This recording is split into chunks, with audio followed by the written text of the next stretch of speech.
Another question, naku-curious ako, kasi nangyari na 'to, this is the second time na mangyari 'to kay Estrada at saka kay Revilla. Reveal. Does it even have a chilling effect sa taong bayan or Ano kahit kasi sa kanila ha? or kahit po sa kanila?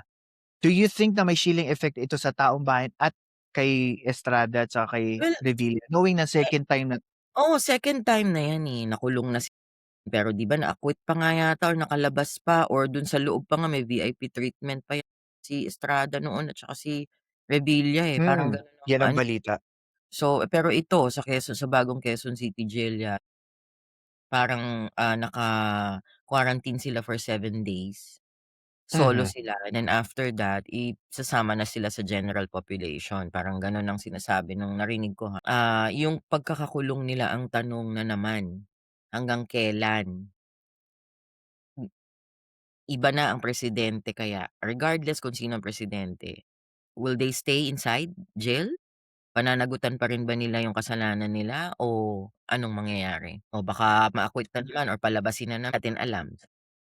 Yan ang mahirap kasi 'no, kapagka nag-iiba ang pangulo, nag-iiba ang focus.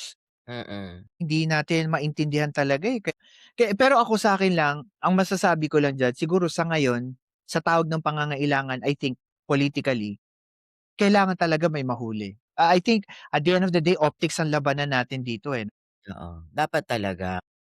wala Ipakita talaga. naman nila sa mamamayang Pilipino na hindi alam mo yon na hindi lang gano'n kadali na basta-basta lang nakawan ang kaban ng bayan or ang mga mamamayang Pilipino kasi pinaghihirapan din naman nila 'yan, Correct, babayad ng mga taxes, sila ang naghihirap samantalang itong mga nagnanakaw ang gaganda ng buhay, hindi pa kontento, nakaw pa ng nakaw. Kaya sana pakita naman nila, patunayan nila na may ginagawa sila. 'Di ba, na correct. gumagawa sila ng solusyon.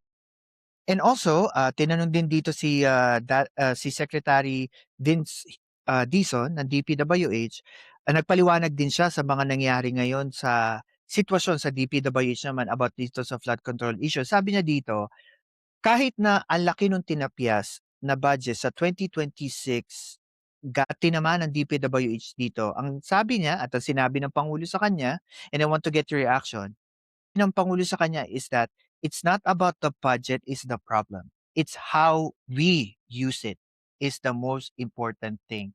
Correct. What's your reaction?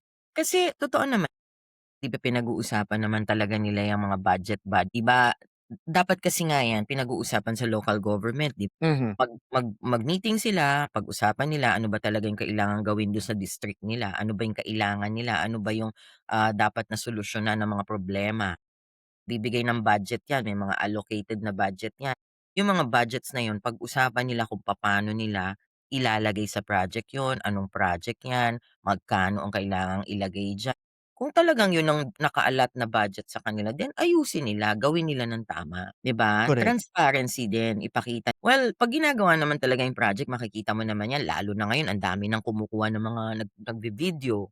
May mga kapitbahay, may mga tao na dun sa distrito na yun, mga nakatira dun na nakikita kung anong nangyayari, 'di ba? Modern na tayo ngayon, eh, lahat puwede mo na And also people can also send pictures or video anonymously sa ano, isumbong mo sa Pangulo yes, way. oo, yun